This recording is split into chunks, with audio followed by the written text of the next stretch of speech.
بفتوح العارف حكمتك وانصر علينا خزائن رحمتك برحمتك يا أرحم الراحمين. اللهم نور قلوبنا بنور هدايتك كما نورت الأرض بنور شمسك أبدا أبدا. اللهم انفعنا بما علمتنا وعلمنا ما ينفعنا زدنا علما برحمتك يا أرحم الراحمين. قالوا سبحانك لا علم لنا إلا ما علمتنا إنك أنت العليم الحكيم. رب اشرح لي صدري ويسر لي أمري واحلل عقدة من لساني يفقهوا قولي. ربنا إنك جامع الناس ليوم لا ريب فيه إن الله لا يخلف الميعاد. ربنا افتح بيننا وبين قومنا بالحق وأنت خير الفاتحين والحمد لله رب العالمين. قال المصنف في هذا الكتاب رحمه الله تعالى ونفعنا بعلومه آمين. بسم الله الرحمن الرحيم. Al-Majlisu Salisu wal Ishruna fi bayani tarki awamirillahi ta'ala. Suratul Anfal. Bismillahirrahmanirrahim. Ya ayyuhalladzina amanu la takhunu Allaha war rasul wa takhunu amanatikum wa antum ta'lamun. Wa'lamu annama amwalukum wa auladukum fitnah wa anna Allaha 'indahu ajrun 'alim. Shadaqallahul 'alim. Para jamaah yang dimuliakan Allah Subhanahu wa taala, di mana ada perkara yang memang kita telah diperintah oleh Allah Subhanahu wa taala, dan bila mana kita meninggalkan hal-hal yang telah dipardukan, telah ditentukan oleh Allah, pasti ada konsekuensi dan mengandung mafsadat terhadap diri kita. Sebagaimana kita punya perjanjian dulu di alam arwah, sesudah Allah Subhanahu wa taala menciptakan kita, 40 hari pertama di dalam lahir ibu kita masing-masing dijadikan segumpal darah. 40 hari kedua dijadikanlah daging kimpel. Terus 40 hari ketiga barulah ditiup ruh yang namanya 4 bulan. Nah, makanya suka ada selamatan 4 bulanan. Gitu ya, 4 bulan. Sebab itu umur bayi di dalam lahir umur 4 bulan itu sudah ditiupkan ruh oleh Allah, sudah hidup, usik-usikan panan. Makanya sunnah dan memang harus diselamatkan, harus diselamatin. Kirimin doa khusus untuk si bayi. Kalau di Rangkas itu suka ada tahfidz, ngaji hatam. Gitu ya, ada yang surat Yusuf, surat Maria, surat Yasin, surat terus Waqiah, Tabarok dan lain sebagainya. Dikhususkan untuk si ibu mahmul, untuk si ibu yang sedang mengandung, supaya apa? Dikuatkan ketika mengandung bayi, si bayinya diberikan kesehatan. Itu tujuannya. Umur 4 bulan. Pak Ustadz, saya mah bukan 4 bulan tapi 7 bulan. Ada tuh biasanya 7 bulan. Silahkan aja. Cuman kalau kita mengkaji secara Allah telah meniupkan ruh di dalam perut itu sudah 4 bulan, boleh 4 bulan juga. Jadi tidak ada larangan. Mau 4 bulan silahkan, yang 7 bulan silahkan. Apalagi yang 4 bulan diselamatin, nanti 7 bulan diselamatin juga, boleh kan? Sedekah baik, berkat baik lagi namanya. Itu ya. Nah, jadi sesudah umur 4 bulan Allah meniupkan ruh. Nah, sebelum ditiupkan ruh, ini seluruh cabang bayi Pak telah melakukan perjanjian dengan Allah. Allah bertanya kepada seluruh cabang bayi, wahai cabang bayi, apakah kamu mengakui bahwa aku itu pangeran, aku itu Tuhan kamu semua? Kata Allah. Dijawab oleh seluruh bayi, baik itu bayi fi Islaman maupun bayi fi kafiran. Seluruhnya menjawab, qalu bala syahidna. Ya Allah, kata seluruh cabang bayi, ya Gusti, kami mengakui bahwa Gusti itu Tuhan kami semua, pangeran yang pangeran kita semua. Nah, kita sudah punya perjanjian, kita itu harus taat, harus ibadah kepada Allah Subhanahu wa Ta'ala. Nah, dan barang siapa yang meninggalkan, nah dalam kesempatan ini fi bayani tarki awamirillahi ta'ala, ancaman bagi orang-orang yang meninggalkan perintahan Allah Subhanahu wa Ta'ala. Nah, salah satunya memang itu ya, kalau kita berbicara tentang riwayatnya di belakang tuh, Ibrahim bin Adham itu ditanya oleh ahli Basrah, Pak.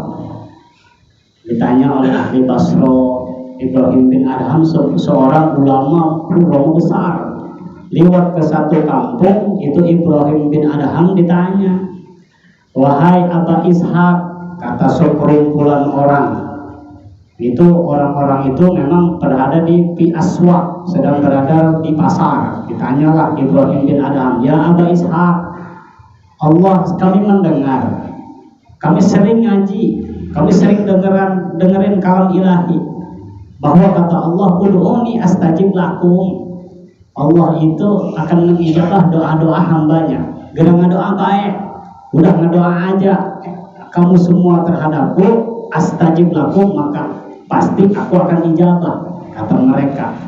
Wa nahnu muddahrin nad'u fala tastajibu lana, kata orang-orang ini. Wahai Aba Ishak, kami sudah berdoa muddahrin, bahkan bertahun-tahun. Kami sudah berdoa bertahun-tahun, bukan sehari, bukan 2 hari, bukan seminggu, bukan 2 minggu, bukan sebulan, bukan 2 bulan, tapi dahrin. Dahrin itu Pak, tahun. Ya Allah, sudah berdoa bertahun-tahun, tapi fala tastajib lana, tapi kita tidak diijabah doa-doa kita ini, kenapa? Nah, itu biasanya kan ya. Kita juga jangankan orang terdahulu, dia kadang-kadang gitu kan, ada yang nanya, Ustaz, yo udah 2 minggu ngedoa tadi ijabah tuh, baru 2 minggu kan, tanya sama Ustaz, waduh nggak diijabah aja nih, emang maunya apa, mau kawin lagi jadi gitu ya. Nah, ini dahrin, orang-orang terdahulu itu minta bahkan bertahun-tahun, kenapa belum diijabah? Dijawab oleh kata ahli Basrah, dijawabnya oleh Ibrahim bin Adham, ya ahla Basrah matat qulubukum fi asyrati asya. Ketahuilah wahai ahli Basrah, sesungguhnya hati-hati kamu semua itu telah mati fi asyrati asya'a, di dalam 10 perkara. Kaifa yustajabu du'a'ukum, itu sebabnya kenapa Allah tidak mengijabah doa-doa kamu semua. Ya Allah, coba kita ada nggak tuh di salah satunya? Ada 10 katanya. Kalau kita nempel ke 10-nya di dalam diri kita, itu doa kita nggak bakal diijabah, Pak. Alhamdulillah, udah mau doa banyak, sujud banyak, sampai kubus tarang banyak, ngewirin semalam suntuk, minta sama Allah sampai pegal-pegal, nggak diijabahkan, percuma ya. Nah, makanya ini ada 10 perkara kata Ibrahim bin Adham kalau doa kita pengen cepat diijabah. Yang pertama, al-awwalu araftullaha ta'ala walam tu'tu haqqahu. Nah, yang pertama, kenapa doa-doa kamu tidak diijabah oleh Allah? Sebab kamu semua ini tahu araftullaha ta'ala, tahu Allah Subhanahu wa ta'ala, tahu perintahan Allah, walam tu'tuhu haqqahu, tapi engkau tidak menjalankan hak-hak kewajiban seorang hamba kepada Allah. Kata Allah, wahai hamba aku suruh sholat, ya sholat. Wahai hamba aku suruh sedekah, aku suruh zakat, ya zakat. Wahai hamba aku suruh kamu untuk ngaji, ya ngaji, itu perintah Allah. Nah, kalau kita menjalankan perintah Allah itu secara istiqomah, insya Allah doa kita akan diijabah. Gitu ya. Nah, itu yang pertama kata Ibrahim bin Adham. Kita tahu akan Allah, kita tahu Allah kita seorang hamba yang diperintah oleh Allah. Nah, tapi kita tidak walam tu'tu haqqahu, kita tidak melaksanakan hak-hak kewajiban kita kepada Allah. Wasani qara'tumul Qur'an walam ta'lamu bihi. Nomor kedua, kata Ibrahim bin Adham, ente semua, kata Ibrahim, ente semua membaca Al-Quran, rajin baca Al-Qurannya, qara'tumul Quran walam ta'lamu, tapi itu Quran hanya dibaca, tidak diamal olehmu. Allah Al-Quran memerintahkan untuk kita untuk ya intinya kewajiban kita sebagai orang muslim berjihad, berjuang di jalan Allah, menegakkan agama Allah. Itulah dilaksanakan terus kewajiban-kewajiban kita, yaitu ya yang segimana diperintah oleh Al-Quran. Nah, jikalau kita membaca Al-Quran tapi tidak mengamalkan isi daripada yang ada di dalam Al-Quran, qasa qalbu, itu nanti doa kita yang tidak diijabah, na'udzubillah ya. Nah, makanya di ayat ini di surat Al-Anfal, ya ayyuhalladzina amanu la takhunu-Allaha war rasul. Wahai orang-orang yang beriman, la takhunu. Ini kata coretannya mah seperti ini nih. Aja cindra sirakabe ing Allah lan Rasul Allah. Jadi jangan sekali-kali engkau mencidrai, gitu ya. Jangan sekali-kali engkau cedera atas perintah Allah dan perintah Rasul. Ditafsirkannya oleh Imam Baidawi bitaklilil faraidi was sunani.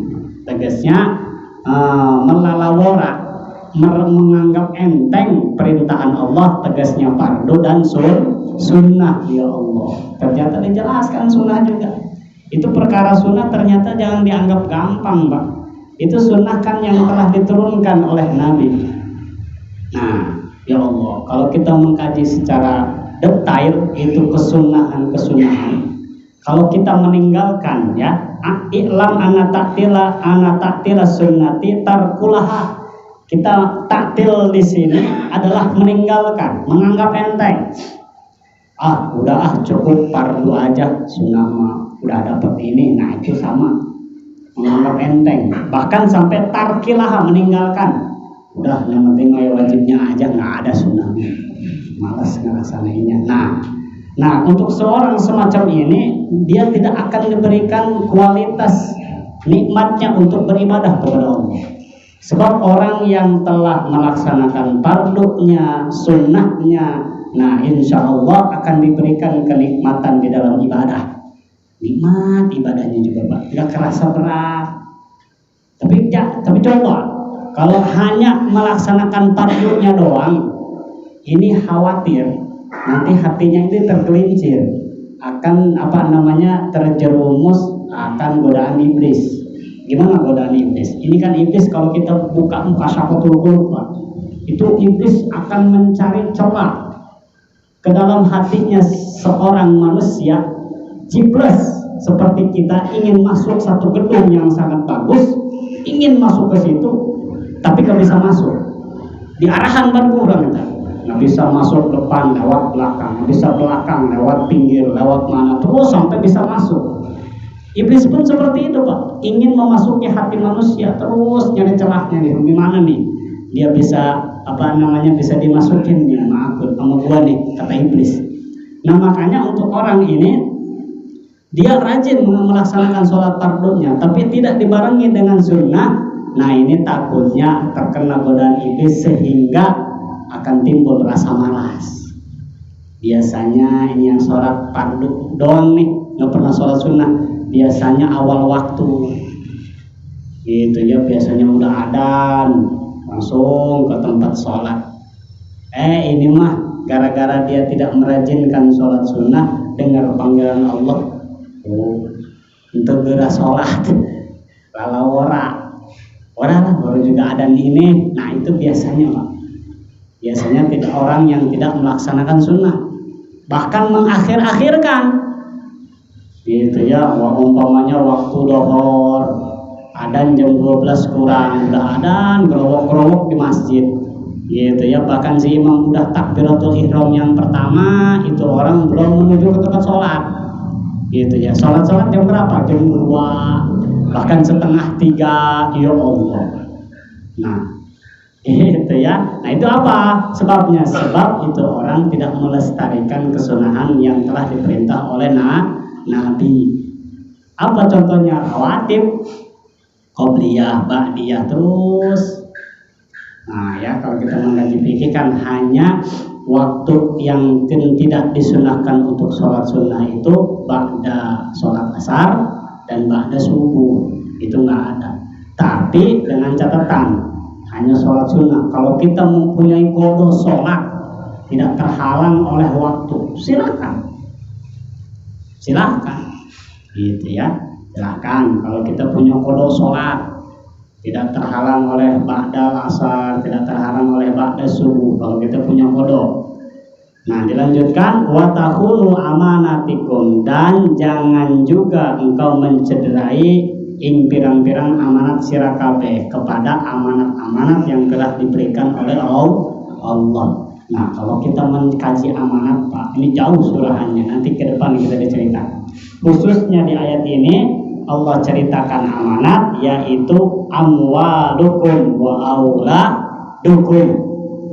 Tegasnya harta kita dan anak-anak kita itu amanat. Kita mempunyai harta, diberikan harta oleh Allah, itu amanat Pak. Yang namanya amanat itu pasti akan suatu saat akan diambil lagi sama yang punyanya. Ulah dikekepan deh kurang, gitu ya. Sebab kalau kita meneliti rasa cinta itu ditempelkan kepada harta yang telah kita dapat, sehingga waduh udah istighol, udah ketungkul, udah demen banget sama yang namanya harta. Nah itu siap-siap mendapat sakit hatinya yang namanya kehilangan, gitu ya.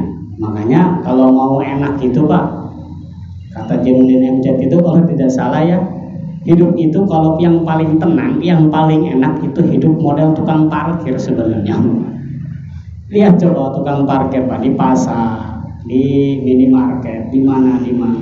Meskipun dia mobil banyak, mereknya bagus-bagus, motornya banyak, mereknya juga pada gagah, nggak pernah sombong Pak. Itu tukang parkir.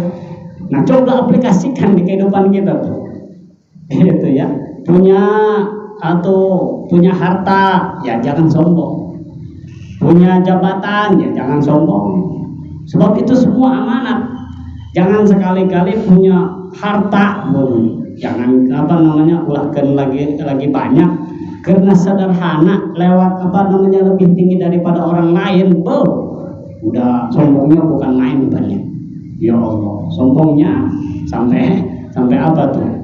Saking sombongnya, saking pelit-pelitnya, waktu jalan kita nginjek tanah Pak, gitu ya. Nah ini penyakit hati. Maka amanat dari Allah Subhanahu Wa Taala. Bahkan wa'lamu annama amwalukum wa auladukum fitnah. Kok di sini bisa dikatakan aulad? Anak juga bisa kita jadi fitnah. Kalau kita harta, itu memang udah ada hadis dan Al-Quran menjelaskan harta itu bisa menjadi fitnah. Bisa. Mana contohnya? Kita bayangkan kita meninggalkan harta, kita meninggal, wafat. Nah itu harta yang telah kita kumpul dari muda bersama istri kita, terus dikumpul-kumpul, kita meninggal, terus turunnya ke siapa biasanya? Ke anak. Anak juga kalau bisa akad kirot, akad faraidnya, menjalankannya, membagi-baginya. Coba kalau anaknya yang serakah satu aja, cekcok kata Pak. Nggak sedikit anak-anaknya yang ribut gara-gara masih bikin pakaian kolotan. Fitnah. Jadi fitnah ke kita. Jadi itu Pak, ahli kubur kita lah ya, kita kiaskan kita itu nangis di alam kubur Pak. Ya Allah, kenapa itu anak-anak saya pada merebutkan harta nusak itu, padahal maraneh teneangan Pak, gitu ya, memperebutkan harta waris. Ya Allah. Nah maka fitnah, jadi fitnah. Maka anak juga bisa. Sebab di dalam Al-Quran Allah Subhanahu wa taala menjelaskan bahwa derajat anak itu terdiri atas 4 golongan. Ada yang golongan yang pertama, anak itu bisa menjadi adubul. Yang kedua, anak itu pangkatnya zinatun. Yang ketiga, anak itu yang di sini nih, fitnatun. Dan yang keempat, anak itu derajatnya bisa menjadi qurrata a'yun. Itu yang kita harapkan. Nah, kita bahas. Ada 4 golongan anak. Yang pertama, golongan anak macam adubul, menjadi musuh bagi kedua orang tuanya. Naudzubillah. Tidak sedikit zaman sekarang kan ya, orang tua dengan anak itu saling musuh, bahkan sering bunuh. Ya Allah, naudzubillah. Gitu ya, jadi adubul. Ada di Al-Quran udah dikiaskan, Pak. Berpuluh-puluh tahun, beratus-ratus tahun yang lalu Allah sudah beri isyarat bahwa anak kalau kita tidak didik di jalan yang benar, tidak di jalan yang diridhoi oleh Allah, akan menjadi adubul, musuh kita. Musuh kita, naudzubillah. Nah, ada yang kedua, zinatun, hanya perhiasan. Ya Allah, hanya perhiasan. Saya contohkan seperti inilah perhiasan. Kalau perhiasan itu hanya pelengkapannya. Kita sholat, mohon maaf, ini kita sholat sebenarnya kalau tidak pakai peci juga silahkan. Berarti ada perhiasan di kepala kita ketika sholat. Apa? Kopiah. Nah, dipakai sama saya. Jadi pantas nggak Pak? Pantas. Nah, anak itu ada yang pakai zinatun, asal pemantas doang. Dari bujang, dari kecil sampai bujangan, yang dikelek-kelek ini Mbak ya Pak Pardi. Kerja nggak mau, gitu ya. Apalagi kerja, disuruh kerja nggak mau, disuruh kuliah nggak mau, disuruh pesantren nggak mau, dikelek indung Mbak. Ada kawin hayang sama Pardi, haram jadah itu. Pak hayang kawin, dia mau kawin tuh hayang kawin Mbak. Ya Allah, akhirnya apa? Namanya juga orang tua sama anak, kasihan aja kan, dikawinkan orang tuanya.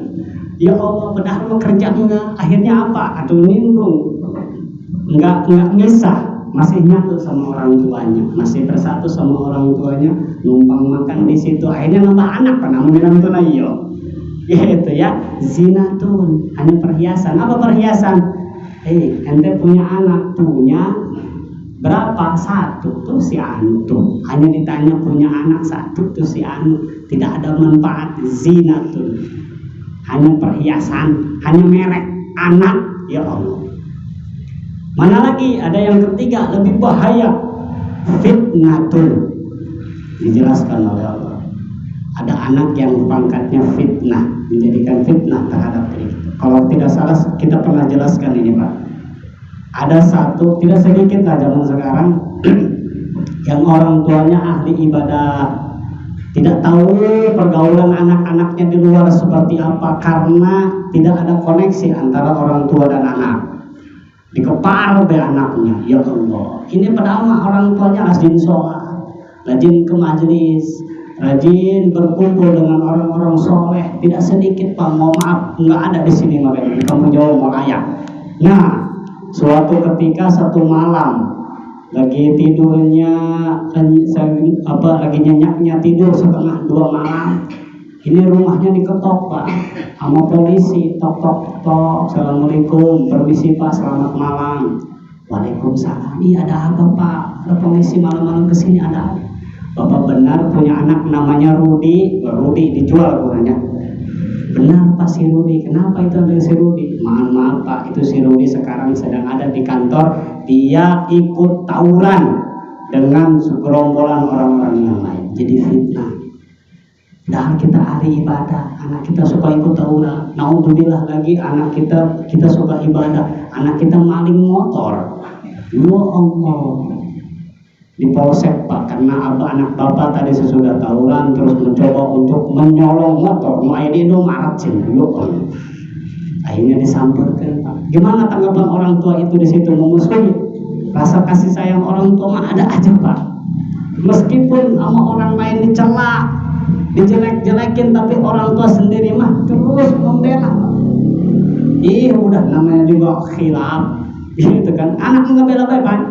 Jangankan yang soleh melakukan ibadah, yang melakukan durjana orang tua ngebela Pak. Nah inilah, jadi ada yang pakatnya fitnatun, menjadikan fitnah kepada orang tuanya. Naudzubillah. Nah yang keempat nih yang kita harapkan, mudah-mudahan anak kita menjadi yang keempat ini. Apa itu? Qurrata a'yun, pangkat orang tua yang menjadikan jangan penglihatan matanya, penglihatan hati dan batinnya, qurrata a'yun, menjadi senang ketika kita melihat anak itu. Qurrata a'yun. Makanya kita sering berdoa di dalam ba'da sholat kita, Rabbana hablana min azwajina wa dzurriyyatina qurrata a'yun waj'alna lil muttaqina imama. Harus bisa tuh Pak doa itu Pak. Doain itu maknanya mendoakan anak, mendoakan istri supaya apa? Supaya jadi pembubungah mata, pembubungah hati, supaya kita ketika melihat istri, melihat anak tidak jengkel, senang terus. Itu doanya. Gitu ya, gitu doanya Pak Anan supaya tersarkan dulu Pak pemajikan. Doa eta. Gitu ya. Qurrata a'yun akan menjadi pembubungah mata. Nah inilah ada pangkat-pangkatnya. Nah apakah bisa ketika kita melihat anak kita bangor, bahasa tangkasnya bangor, nakal, itu bisa menyalahkan orang tua? Nanti dulu. Gitu. Jangan apa bisa itu kita langsung mengeksekusi atau itu salah anak atau tidak? Tanya kepada diri kita sendiri, apakah sudah benar ketika kita mendidik anak-anak kita? Gitu ya. Nah, kalau kita memberikan penjelasan, ada memang golongan manusia yang hidup di dunia ini macam 3 golongan, Pak. Ada memang ya manusia yang seperti anggur. Apa itu anggur? Pentilnya manis, lebih tua, lebih matang makin manis. Itu anggur. Manusia juga ada seperti itu. Dari mulai muda dia ke pondok pesantren, sesudah ke pondok pesantren 10 bahkan 20 tahun dia keluar di pesantren, dia buka majelis, dia punya santri, dia istiqomah ibadah terus sampai akhir hayatnya. Itu orang pangkat anggur. Itu ya pangkat anggur, dari muda terus sampai tua, sampai wafatnya ibadah kepada Allah. Itu pangkat anggur. Ada lagi orang yang pangkatnya pangkat sawo. Sawo. Apa itu sawo? Pentilnya kesep Pak. Kesep luar biasa. Sawo itu. Tapi udah matang tuanya mana rasanya? Manis. Sawo. Bahkan kalau ke Banten, ke Kesultanan tuh, ulang abdul rasanya. Kalau udah jarang nggak beli sawo kan gitu. Gitu ya. Nah, saking apa itu sawo dijualnya semua kondisinya sudah matang, nggak ada yang pentil. Jajal bapak ke Banten, kalau ada yang jual pentil, sanggup beli, kesepan luar biasa. Gitu ya.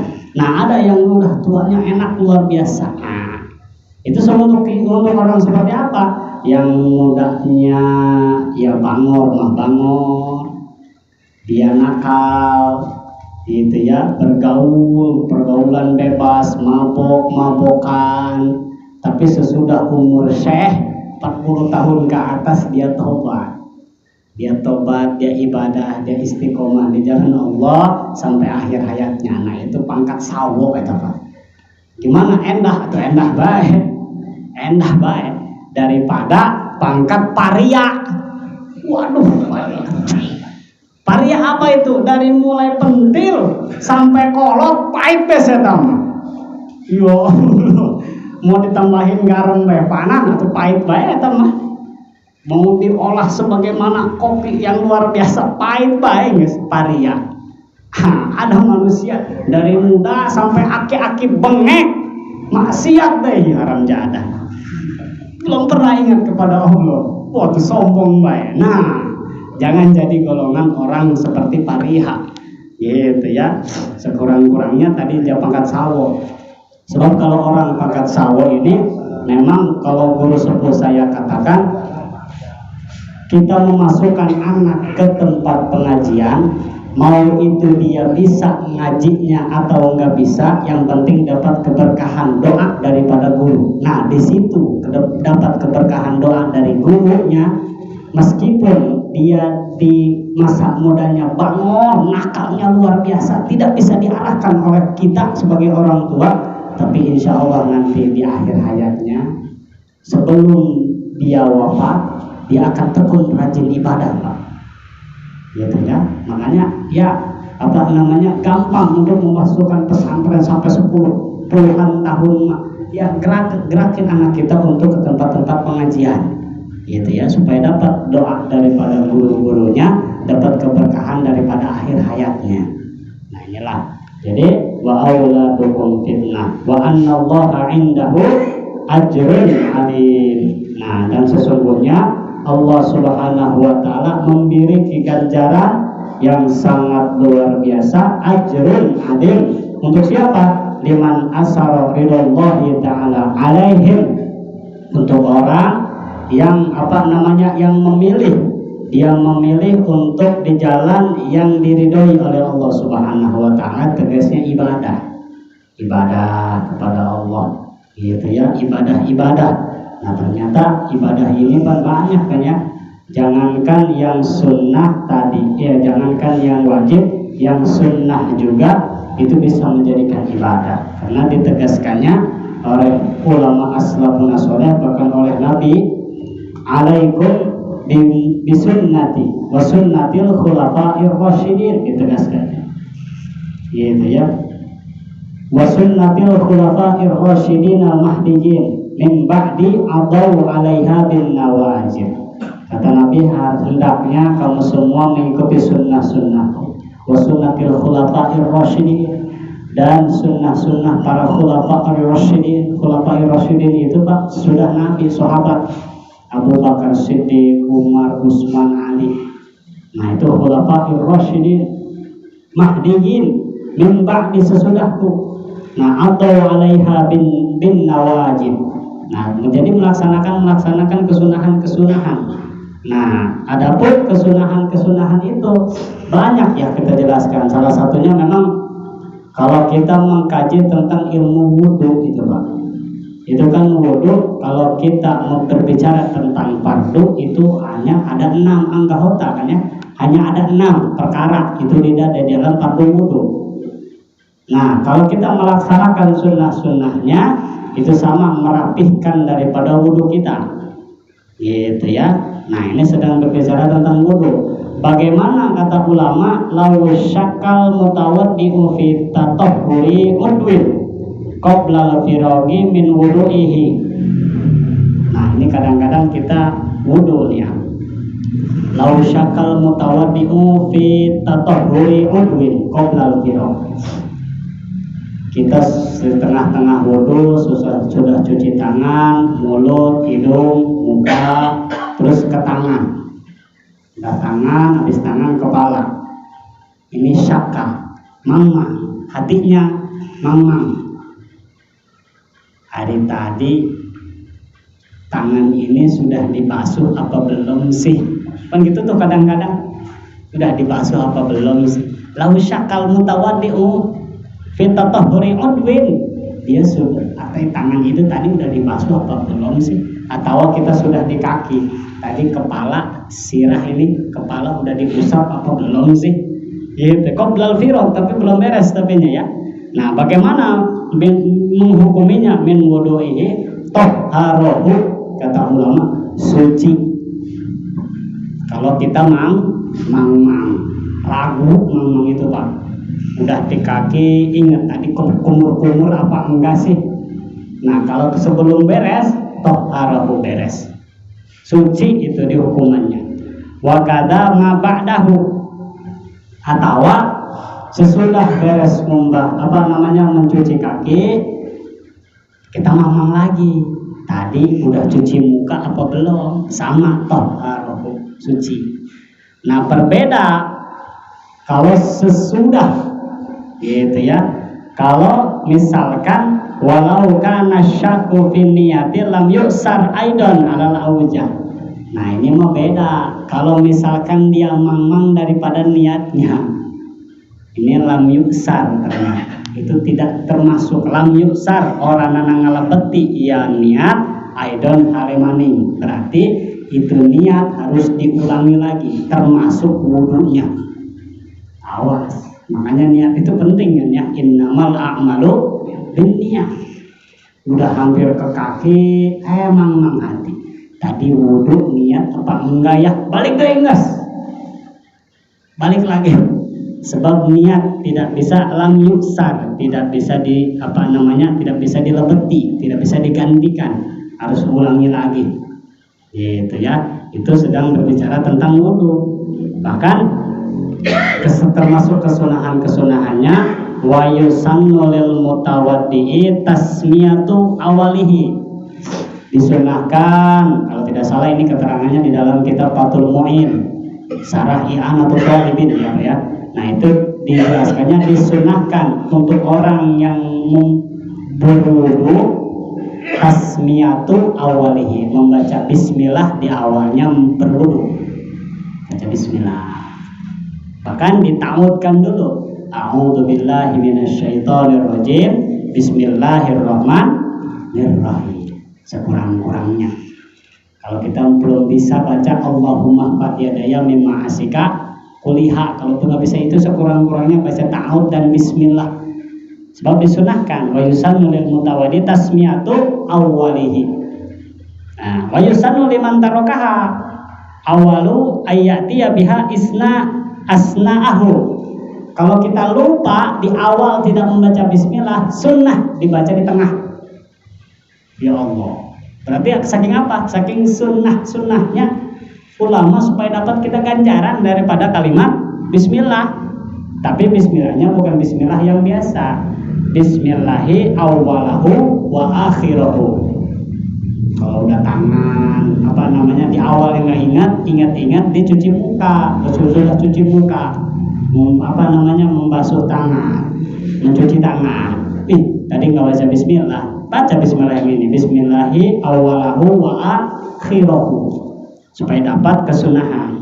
Begitupun ada lagi la ba'da firaghihi, tapi tidak sunnah dibaca kalau kita sudah beres, udah nyuci kaki, tadi terbaca bismillah, bismillahi awwalahu wa akhirahu, padahal udah beres wudunya. Nah itu tidak disunahkan sebab sudah beres.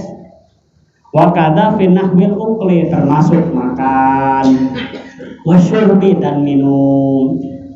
Tadi makan nih umpamanya udah disediakan, mau baca bismillah, dasar lapar dan panennya, makan hop udah udah setengah karak ingat, waduh pohon itu bismillah. Nah itu bismillah yang tadi, bismillahi awalahu wa akhirahu, dasar telok sin cepanan ya. Nggak suka baca bismillah. Nah baca bismillah ternyata itu pun bukan hanya di dalam wudu, waktu wakada fi nahwil uklim, lagi makan, mau minum, baca bismillah. Kalau lupa daripada awalnya boleh tengah-tengah, fi asna'ahu, gitu ya, asna'ahu bismillahi awalahu wa akhirahu. Tengah-tengah pas minum nggak baca bismillah, ulang lagi baca bismillahi awalahu wa akhirahu, supaya apa? Dapat kesunahan. Ya Allah, ternyata banyak kesunahan. Bahkan sebelum wudu disunahkan juga untuk bersiwak. Ternyata bersiwak juga bukan hanya sebelum sholat, bangun tidur pun disunah untuk bersiwak, Pak. Bangun tidur bersiwak supaya apa? Menjaga rongga mulut kita itu supaya nggak terlalu bau. Kamu memeh sarena yang ada jengkol. Ini jengkol dirangkas lagi murah nih Pak Pardi. Waduh, setiap kamar mandi, panjeringan bau jengkol doang Pak. Makin murah nih. Lagi banyak. Ya Allah, disusur. Nah, disusur. Fasiwaku bikuli khashanin. Waduh Pak Ustadz, saya nggak punya kayu irok seperti ini. Boleh pakai apa saja, yang penting kesep. Tungtung baju, tungtung sorban, tungtung samping, ujung apa aja yang penting kesep. Gitu ya. Tapi goiro muhtarom, selain yang tidak dimuliakan. Jangan sekali-kali panan nyusul wah aya gemblong karak digoreng disusul sama gemblong. Ya Allah, ini juga kesat Pak Ustaz, kehola eta mah makanan itu mah dimuliakan, nggak boleh. Dikuli khosanin gitu ya, walikuli sholatin fardiha. Begitupun, nah yang tadi telah dijelaskan, sebelum melaksanakan sholat fardu wa nafliha, begitupun sholat sunnah sama. Wa in sallama min kulli rak'ataini. Nah, meskipun ini sholat sunnahnya banyak, setiap kali uluk salam berdiri tetap disunahkan untuk bersiwak. Seperti apa contohnya? Sholat tarawih dolan. Sholat tarawih kan 23 rakaat. Nah, setiap beres uluk salam kita berdiri lagi terus sunnah bersiwak sebelum sholat gitu ya. Jangan tidak cukup sekali maksudnya. Sebab ada kan ya perkara yang hanya cukup di awalnya saja. Mana itu salah satunya? Nah, kita jelaskan ya. Kalau tidak salah ada hadis Nabi, al-bakhilu man dzukirtu indahu falam yusolli alayya kan ya. Kata Nabi, barang siapa yang tidak menjawab sholawat kepadaku ketika ada disebutkan namaku di sekitarnya, maka itu golongan orang-orang yang korek, yang pelit. Nah, kita tidak mau nih termasuk orang yang pelit. Sedangkan kalau kita hadir di tempat majlis, hadir di tempat tabligh akbar, apalagi yang ceramahnya sekali ngomong Muhammad, itu gimana? Nah, cukup yang awalnya aja itu kita udah gugur golongan orang yang korek, yang pelit. Kata yang mubalik Muhammad sallallahu alaihi wasallam. Nah, itu mau si mubalik mengucapkan 100 kali, ketika kita tidak menjawab itu kita tidak durhaka, Pak. Yang penting awal gitu ya. Tapi memang lebih bagusnya setiap menyebutkan Muhammad diiringi dengan sholawat lebih bagus. Nah, ada lagi yang terlalu rajin. Mana? Ketika adzan Jumat. Kan adzan Jumat itu 2 kali Bapak. Nah, yang sunnah kita dijawab itu yang awal. Kalau yang kedua itu tidak sunnah untuk dijawab, bahkan tidak wajib. Sebab yang kedua itu kalau bisa hati kita sudah khusyuk untuk mendengarkan khatib sedang berkhutbah. Kalau dijawab itu kata surahan guru saya itu terlalu rajin katanya. Rajin doing gitu ya. Maka kalau perkara yang doing itu rada tak enak sih itu panah. Makanya yang sunnah itu yang jawab yang awal aja. Ada awal, jawab yang kedua. Makanya si muadzin juga kalau ngaji nih si muadzin, ada awal dia nadanya agak dimatkan, agak dipanjangkan. Kalau yang kedua dia dicepatkan. Nah, itu muadzin yang ngaji itu. Supaya tidak mencari celah untuk si makmum untuk menjawab. Itu biasanya ada kan ya, kita menemukan tuh yang awal mau Allahu Akbar mencari. Kalau yang kedua dicepatkan. Nah, itu muadzin yang ngaji itu. Gitu ya. Nah, ternyata ada juga perkara yang disunahkan. Dilanjutkan lagi tentang bersiwak, wala yukrahu bisiwaki ghairahu. Nah, meskipun kasar, wala yukrahu bisiwaki ghairahu, kita tidak makruh menggunakan tangan teman kita sendiri. Gitu ya. Kita kayu irok umpamanya, kayu irok nggak punya, mau disusur di baju kita warna putih, sayang, takut kotor dasar sekedar jengkol kanan. Koneng banyak ke samping gak mau, sayang. Ada jari telunjuk teman kita kesep gara-gara emang kuli dong saya tahu kesep. Kita itu tidak makruh wala yukrahu bisiwaki, tapi in adina apabila telah diizinkan. Beja heula, coba pinjam curugnya mau nyusur nih. Kalau kata teman kita, silahkan gitu ya, disodorkan atau silahkan, nggak apa-apa, nggak makruh. Tapi wa illa haruma, kalau tidak boleh haram jenazah Pak. Haram nggak boleh. Dasar waktu mau nampon ribut kayak sholat itu kayak apanya? Coba nih minjem nih, mau nyusur, lu enak aja lu, suruh pakai susur, ribut banyak. Nah, kalau udah nggak boleh udah Sebab kalau kita maksa haruma haram, gitu ya. Nah inilah pasiwago, ternyata kesunahan-kesunahan yang diturunkan oleh Allah pertama di dan Nabi Allah Ibrahim alaihissalam terus ke Nabi kita dan disunahkan kepada kita semua. Mudah-mudahan kita semua diberikan taufik hidayah, mudah-mudahan kita semua dipanjangkan umur, sehat, afiat, mudah-mudahan kita dijembarkan rezeki untuk ibadah kepada Allah Subhanahu wa taala. Al-Fatihah.